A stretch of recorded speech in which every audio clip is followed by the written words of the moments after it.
mấy con ơi, má đang ở tại mấy đất Hậu với Bắc B nè. Mấy đứa có coi thấy má trong đây nè, tiếp đạn với đem quân vô đây phụ với má đi mấy con ơi. Đó, công trình Phan Kha nè, nó đem lực lượng công an vô nó đàn áp má quá trời luôn nè mấy con. Đó, mấy con thấy má quay chưa? Đó, công an nè, mấy con thấy không? Đó, nó chặn đường má vậy đó con. Đó, má qua phát trực tiếp cho con thấy đó nha, tại không biết Bắc B nè. Con tranh thủ vô lẹ cho má nha con. Đó, nó cướp đất của má mà nó gào vậy nè. Đó, bây giờ nó cho các anh em lực lượng công an chặn đường má vậy nè con. Không cho má qua nè. Đó, con mấy con coi, mấy con thấy rồi, mấy con vô đây phụ với má nha. Đó, là ngay tại công trình Phan Kha này nghe mấy con. Đó, thấy rõ ràng chưa? Cướp đất rồi làm vậy nè. Đó, má đang quay đó, mấy con coi má phát trực tiếp đó, mấy con thấy nha, mấy giờ con tranh thủ vô lẹ giùm má nha. Đó, thấy chưa? Đó, nó chặn đường má đó, mấy con thấy không? Nó lấy thịt đè người nè con. Đó, đằng kia một đám, đằng đây một đám nè. Đó, đi làm tay sai cho những thằng làm bậy nè con ơi. Đó, hồi xưa có tay sai, giờ cũng có tay sai nữa nè. Cha mẹ tụi bay đẻ mấy con bay ra uổng quá. Tụi bay còn trẻ quá, tụi bay ra có chuyện gì tụi bay uổng lắm bay ơi. Bay đi làm tay sai cho tụi nó kia bay ơi. Đó, mấy con nhìn thấy rõ nghe mấy con. Nó đang chặn đường má nè, má không có qua được đó. Mấy con thấy nghe mấy con. Đó, mấy con thấy rõ giùm má nha. Rồi mày có đi, mày đi tranh thủ đem lẹ vô, đi đường trên đem lên vô đây cho tao. Đi bọc đường cây xăng đó nha. Chứ đường này nó không có cho đi nữa nghe con, đi đường cây xăng đó nghe con. Đó, tranh thủ vô đây giúp má con ơi. Là công trình Phan Kha nè, đó, mấy con thấy chưa? Má đang phát trực tiếp đó, nó đang chặn đường má đó. Nó lấy thịt nó đè người nè, có mình má mới làm đâu có lợi. Cả chục thằng má đâu có làm lợi con ơi. Ban ngày chứ tháng đêm chắc nó hãm má luôn đó à. Đó, bà con thấy rõ ràng chưa? Mà có các con coi đó, có con thấy giùm má nha. Đó, tại không biết Bắc B là tranh thủ vô liền giùm má nha con. Nó lấy thịt nó đè người đó mấy con ơi. Nó chặn đường má nè, má qua không được luôn nè con. Ngày hôm qua thì nó mướn 8 xã hội đen đó con. Đêm qua, còn bữa nay nó cho công an lực lượng vô đây vậy nè con. Đó, mấy con coi, mấy con thấy mấy chia sẻ hết giùm cho má nha. Đó, mấy con coi, mấy con chia sẻ hết cho má nha mấy con. Đó, mấy con thấy công an gì đẹp trai, đẹp mặt, đẹp mày không à. Đó, bà con thấy rõ nha.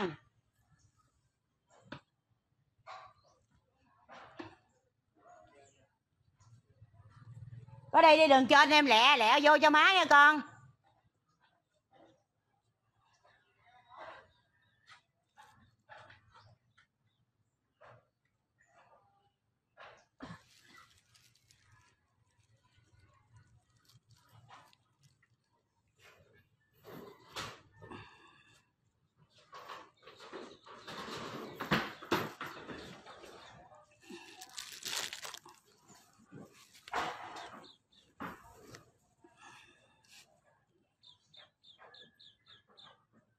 Đó, nhờ cộng đồng mạng cả nước chia sẻ giùm nha.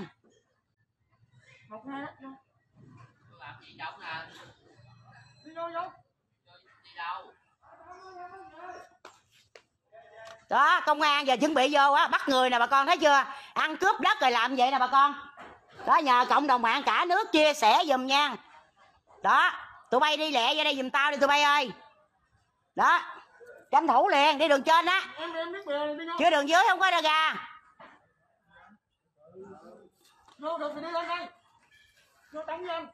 Đó, tụi bay còn trẻ lắm mà đừng có hy sinh theo những thằng làm bậy. Tụi bay còn trẻ lắm, mày làm không được bay nghỉ. Làm không được nghỉ. Tụi bay vô lỡ có chết chóc tụi bay, cha mẹ mày bỏ mày uổng lắm. Sanh đẻ mày ra uổng lắm.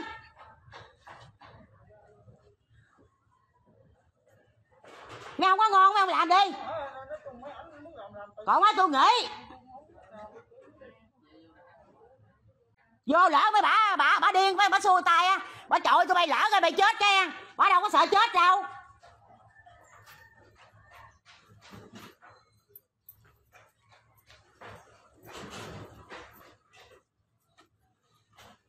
Đó, tụi bay vô lẹ giùm tao nha, đi đường trên á. Rồi giờ đang ở đâu rồi? Rồi bà kia để kéo bà Mười lên luôn đi. Đủ má nó chuẩn bị đưa mấy thằng vô đang bắt nào bà, rồi nó đưa bước lên mà trên đầu bà, kêu bà Mười đứng gần bà đi, đặng nó lôi bà xối từ trên lên tới xuống, kéo bà Mười lên luôn.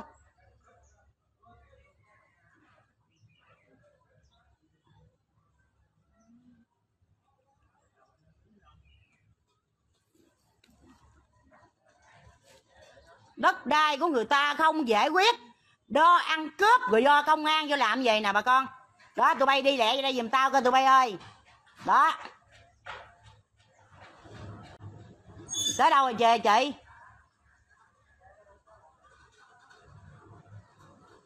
Rồi tranh thủ đi.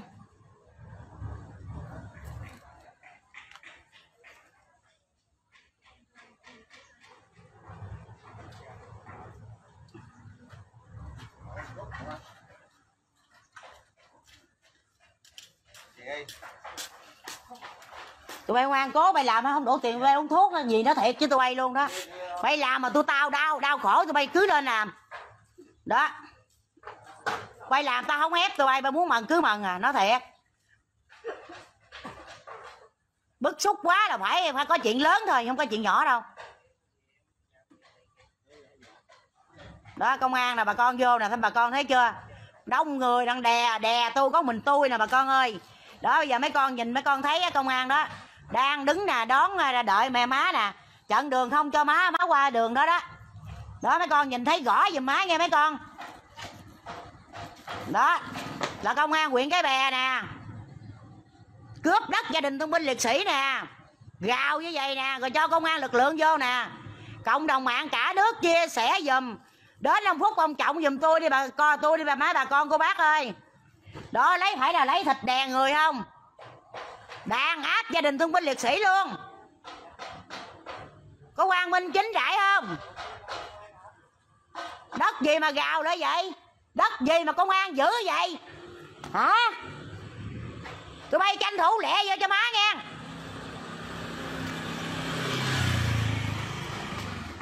Đó, tao đang đứng ở ngay trường học nè, bay đi đường sau á, đừng có đi đường trước.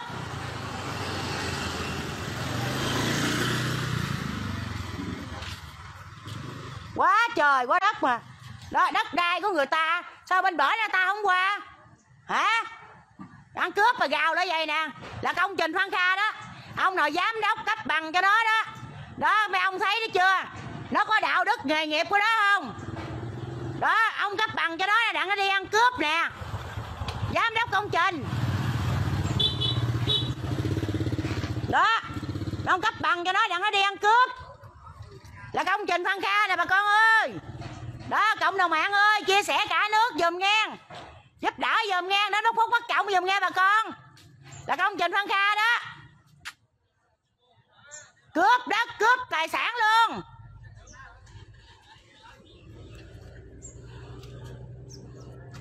Đó là công trình Phan Kha đó.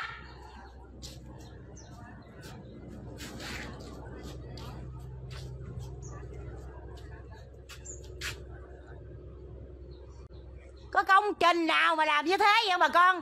Cả thế giới luôn chứ đừng có nói cả nước Việt Nam. Đó, 63 tỉnh thành đó, coi giùm cái tỉnh Tiền Giang của tôi nè. Đó, mấy ông mấy bà mấy cô mấy bác coi giùm nha. Cái tỉnh Tiền Giang đó, huyện Cái Bè, cướp đất gia đình con em liệt sĩ mà gào như vậy nè. Nhờ 63 tỉnh thành chia sẻ giùm đến ông Phúc ông Trọng. Còn ông Lê Văn Hưởng là chủ tịch tỉnh Tiền Giang, coi văn phòng chính phủ, phó chủ tịch nước Đặng Thị Ngọc Thịnh không có tác dụng. Đó, nhờ 63 tỉnh thành chia sẻ giùm đến bà Đặng Thị Ngọc Thịnh đó, là ông Lê Văn Hưởng á, ông nói là công trình này làm được 60% rồi.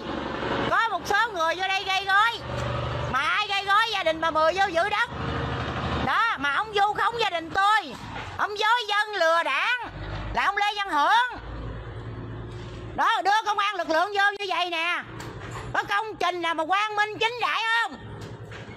Cướp đất cái gia đình con em liệt sĩ, rồi gào cho các anh em lực lượng qua đây nè. Đó, đàn áp gia đình thương binh liệt sĩ. Đó, nhờ 63 tỉnh thành này nè chia sẻ dùm đến đó bà Đặng Thị Ngọc Thịnh. Là ông Lê Văn Hưởng nói như vậy đó. Ông dối dân lừa đảng đó, cấu kết bè phái ăn cướp đất của gia đình thương binh liệt sĩ. Mà gia đình tôi xuống dưới á, thưa, đi xuống dưới á, đưa ra theo giấy của bà Đặng Thị Ngọc Thịnh á 3 lần 4 lần đó, mà ông không giải đáp cho gia đình tôi. Mà bữa nay ông cho lực lượng nè vô đây đàn áp gia đình thương binh liệt sĩ nè. Nhờ cả cộng đồng mạng á chia sẻ 63 tỉnh thành luôn đó, chia sẻ dùm gia đình bà Mười ở khu phố Cầu Xéo, nguyên quán Hồng Vy Bắc B đó, huyện Cái Bè, tỉnh Tiền Giang. Nhờ 63 tỉnh thành chia sẻ dùm, giúp đỡ dùm gia đình thương binh liệt sĩ. Đó là công an huyện Cái Bè, xã Hội Bắc B. Đó, nhờ cộng đồng mạng cả nước chia sẻ dùm đi.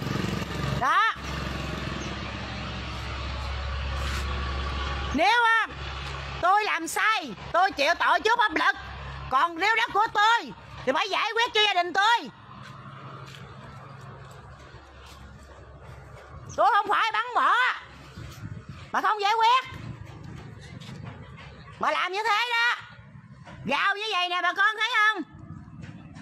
Đó, 63 tỉnh thành chia sẻ dùm nha, giúp đỡ dùm gia đình thương binh liệt sĩ dùm nha bà con. Đó, chị Bách Thị á, chị là một là bao công của nước Việt Nam này đó. Chị cho áo em đó, chị phải đến đây cứu em nha, tại Hậu với Bắc B nè. Chị Bách Thị ơi, em kêu gọi chị đó, chị đến đây là chị coi công an huyện Cái Bè, xã Hội Bắc B vì cùng ông Lê Văn Hưởng đó, là chủ tịch tỉnh Tiền Giang. Đó, tòa án tối cao tỉnh Tiền Giang gửi về cho ông Nguyễn Văn Sâm, tòa án nhân dân huyện Cái Bè. Ông cũng bắt đâu, ông không giải quyết cho gia đình em luôn. Đó, ông Nguyễn Văn Dực là trưởng công an tỉnh Tiền Giang đó, đưa về cho ông Trần Thanh Tùng, trưởng công an huyện Cái Bè, mà ông cũng không giải quyết cho gia đình em luôn. Ông nói ông không trách nhiệm, ông làm trưởng công an huyện Cái Bè mà ông không có trách nhiệm đó. Em kêu gọi chị Thị đó nghe, về đây giúp đỡ gia đình em nghe chị Thị. Chị ghé tặng cho em ba cái áo đó, chị lên chị thấy em gia đình em khổ vậy đó, chị cho đó, mà chị phải về đây cứu gia đình em luôn. Đó nghe chị Bách Thị, gia đình em kêu gọi tha thiết kêu gọi vậy đó, tại Hậu Vy Bắc B, huyện Cái Bè, tỉnh Tiền Giang. Đó, chị Bách Thị thấy chưa? Đó, công an huyện Cái Bè và xã Hội Bắc B dỡ nhà của em cướp tài sản luôn, không có một tờ biên bản nào hết trơn, đem về bên quý ban đó chị Bách Thị, hất bàn thờ Bác Hồ luôn, rồi lên bẻ gãy 2 cột cờ. Đó, mà giờ đưa công an lực lượng vô như vậy nè chị Thị ơi. Đó, chị thấy không chị Thị? Đó, em kêu gọi chị đó cứu gia đình em, kêu gọi cứu đó, là công an huyện Cái Bè làm như thế đó. Gán nhánh nhút thời gian đây chị Thị ơi, về Hậu Vy Bắc B cứu gia đình em chị Thị ơi. Đó, chị là một nữ bao công á đất nước Việt Nam này đó, chị về đây đi, em tôn sùng chị vậy đó, chị về đây cứu gia đình em đi. Đó, bà con cô bác chia sẻ mạnh giùm nha bà con. Đó, 63 tỉnh thành thấy coi cái tỉnh Tiền Giang này nè với cái huyện Cái Bè này nè có được cái gì không bà con, có được bằng thi đua gì không? Đó, cướp đất của gia đình con em liệt sĩ, vô dỡ nhà 2 lần, hất bàn thờ Bác Hồ, để gãy 2 cột cờ, cướp tài sản luôn, không có còn giấy biên bản biên gì hết trơn. Đó, mà bây giờ ông Thanh á coi ban nội chính tỉnh ủy tỉnh Tiền Giang không tác dụng, ông không giải quyết cho gia đình tôi đó chị Thị ơi. Đó, chị về đây chị cứu gia đình tôi đi, gia đình tôi tha thiết kêu gọi chị đó, là công an huyện Cái Bè đó.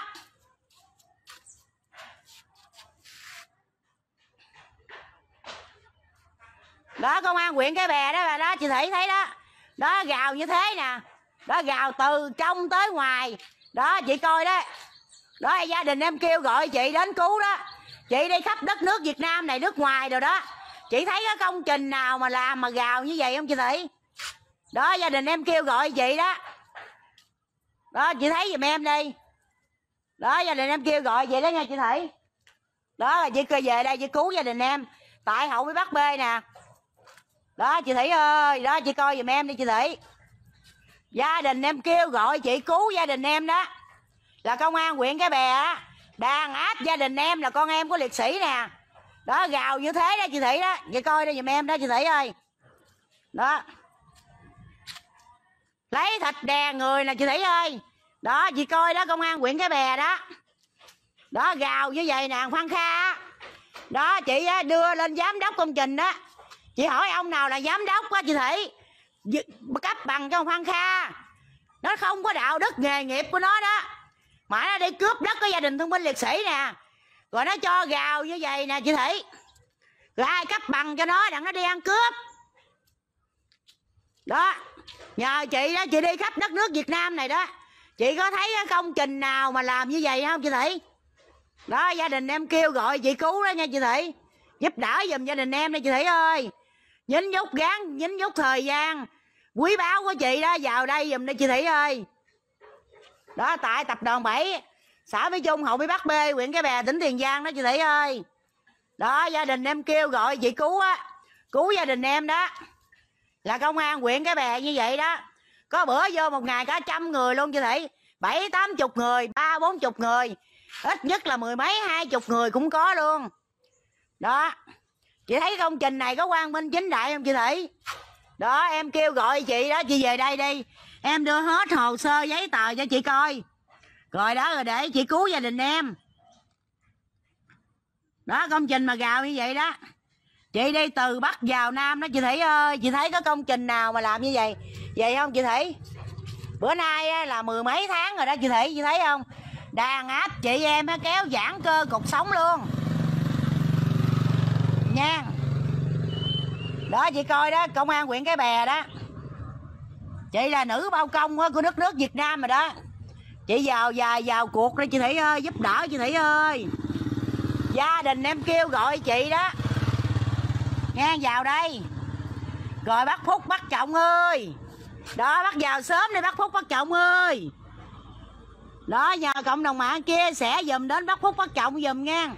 Là ông Lê Văn Hưởng á, coi văn phòng chính phủ á, Phó Chủ tịch nước Đặng Thị Ngọc Thịnh đó, là cái giấy gửi á, đưa về cho tụi tôi về là không tác dụng. Đó là ông Lê Văn Hưởng á, Chủ tịch tỉnh Tiền Giang đó. Còn ban nội chính tỉnh ủy tỉnh Tiền Giang gửi về cho Nguyễn Quốc Thanh, là Chủ tịch huyện Cái Bè. Ông Nguyễn Quốc Thanh coi cũng không tác dụng luôn. Đó, mấy ông làm việc gì mà ông Thanh coi mấy ông không tác dụng đó.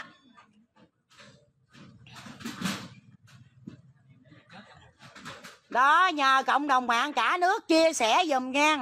Đó, công an vô như vậy đó bà con cô bác ơi. Đó, đó bà con cô bác chia sẻ mạnh dùm đó. Tới 63 tỉnh thành đó, cộng đồng mạng đó, giúp đỡ dùm gia đình con em của thương binh liệt sĩ đó. Là công an huyện Cái Bè đó, đàn áp gia đình thương binh liệt sĩ nè. Đem cát bao nhiêu là công an lực lượng vô đây nè, vậy nè. Đó, đó bà con cô bác chị Thị giờ chị thấy công an huyện Cái Bè nè. Đó, chị Thị thấy coi như thế nào.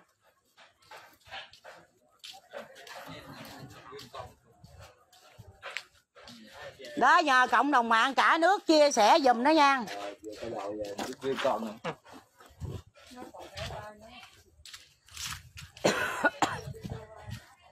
Đó, gia đình em kêu gọi chị Thị đó, chị Bích Thị đó, chị thấy công an huyện Cái Bè đó, chị thấy chưa?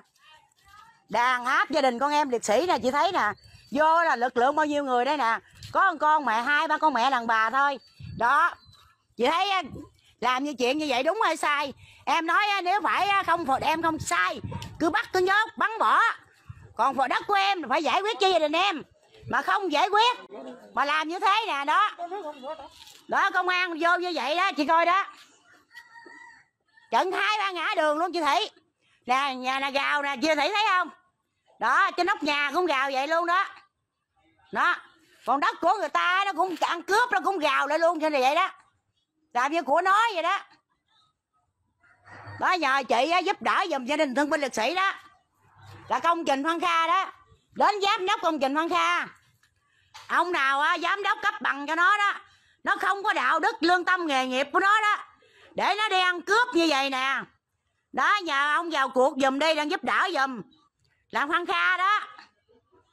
Nó làm lộ với cái bè hen, chưa có bao lâu mà lũng lỗ là thành chủ nhật luôn, nó đâu có đẳng cấp.